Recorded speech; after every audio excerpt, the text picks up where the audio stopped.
Diploma nursing কোর্সকে স্নাতক সমমানের দাবিতে মানববন্ধন বিক্ষোভ।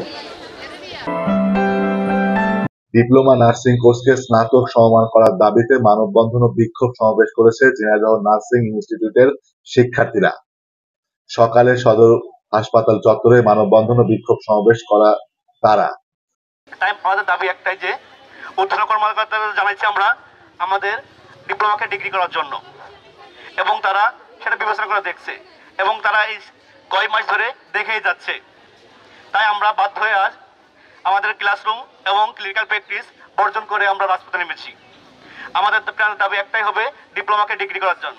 এ সময় উপস্থিত ছিলেন Bangladesh diploma student nurses union Jhenaidah শাখার সভাপতি জুয়েল মন্ডল, সহসভাপতি MS শান্তা খাতুন, সাধারণ সম্পাদক উৎস কুমার বিশ্বাস সহ বিভিন্ন ব্যাচের শিক্ষার্থীরা। যেমন অক্সিজেন ছাড়া বাঁচতে পারে না, প্রত্যেকটা হাসপাতালে তেমন নার্স ছাড়া থাকতে পারে না। তাই যদি আমাদের এই প্রাণের দাবি মেনে নেওয়া না হয়, এরপর আমরা আরো কঠোর আন্দোলনে নামবো। আমরা যদি হসপিটালে কোনো সেবা প্রদান না করি, প্রত্যেকটা রোগী কিভাবে সুস্থ হয়ে বাসায় যাবে? সে সময় উপস্থিত বক্তারা বলেন, HSC পাশ করে 3 বছর ধরে ডিপ্লোমা করি আমরা, এরপর আরো 6 মাস ইন্টার্নি করার পরও আমাদের কোনো ডিগ্রির কোনো মূল্য থাকে না, কিন্তু আমরা সেই ইন্টার পাশে থেকে যাই। আমাদের সারা জীবনের পরিশ্রমই বৃথা হয়ে যায়।